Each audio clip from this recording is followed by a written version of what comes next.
I struggled with the Lord for 3 years to move from Zaria to Abuja.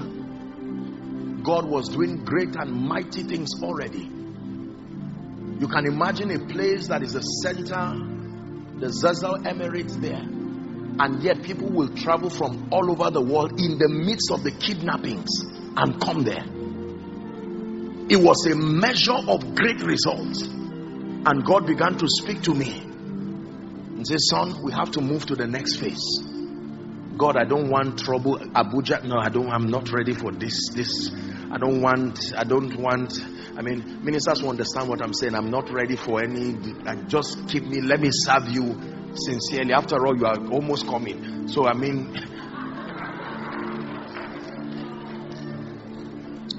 finally, when I moved to Abuja, many of you here shuttle between Lagos and Abuja. It is very, life is expensive. You need faith, wisdom, relationship, everything combined together.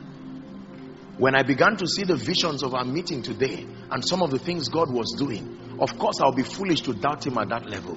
He had done great and mighty things before then. But I said, Lord, would you grant grace? And I began to pray. And when I began to pray, I said, Lord, I believe you. Test number 1. Courage. Finally, I said, let's go. If you instruct me to go, then you are well able to glorify yourself. Test number 2, I had to decide to camp around the success of that phase of ministry, as remarkable as it was, or move to a virgin territory and now trust God for lifting.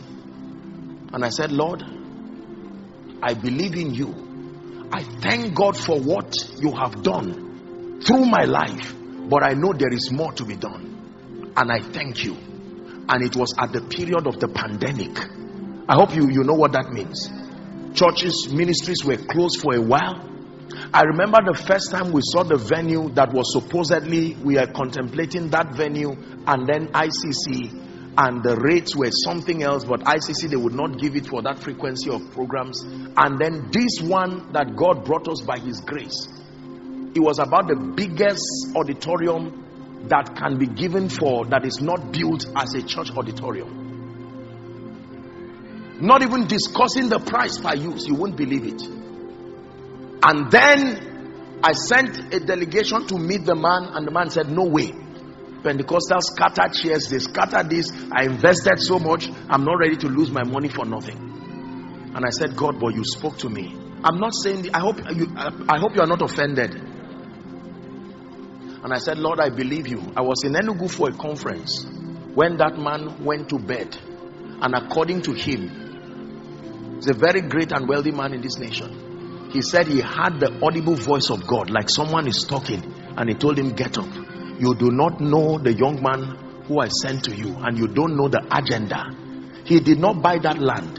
It was given to him as, you know how they allocate, they just bless people with it. And that God, a prophecy had come that God is going to raise a mighty man, and that the reason why he's building that facility primarily is for that move of God.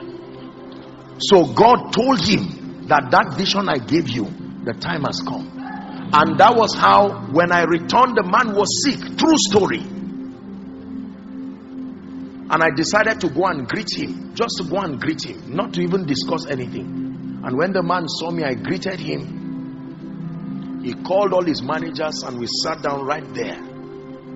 Let me tell you this, I don't say it to brag or to boast. Believe me, I stand by the God of heaven. And I don't know if I should say this or not, but believe me when I tell you, what it takes to run one Koinonia service is probably what most people will use for conferences. One service. So don't you think I'm just standing here and talking nonsense? No. Those of you who have been there, you know the main auditorium, everything plus the basement, and then outside again. Now the whole space, everywhere, there's no space again.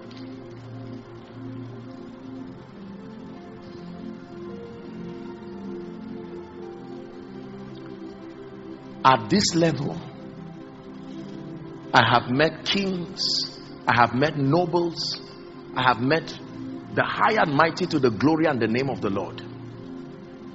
I've met people I never imagined that I would meet in my life at this level. Heads of government, heads of parliament, and you will think at that level.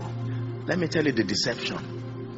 Joshua Selman, this is where I was going to. Obvious results. When you don't have results, it's foolish to be proud, because people will insult you on top of the one and you don't have anything again. But when you have a level of results, you see that. And I prayed and I told God something. I said, Lord, for this that you have done for me, I give you glory. I understand the pressure of being me. I understand all kinds of things. But Lord, grant me grace that this will never get into me, that I will never stand on the stage and try to imagine that it was by my strength. No.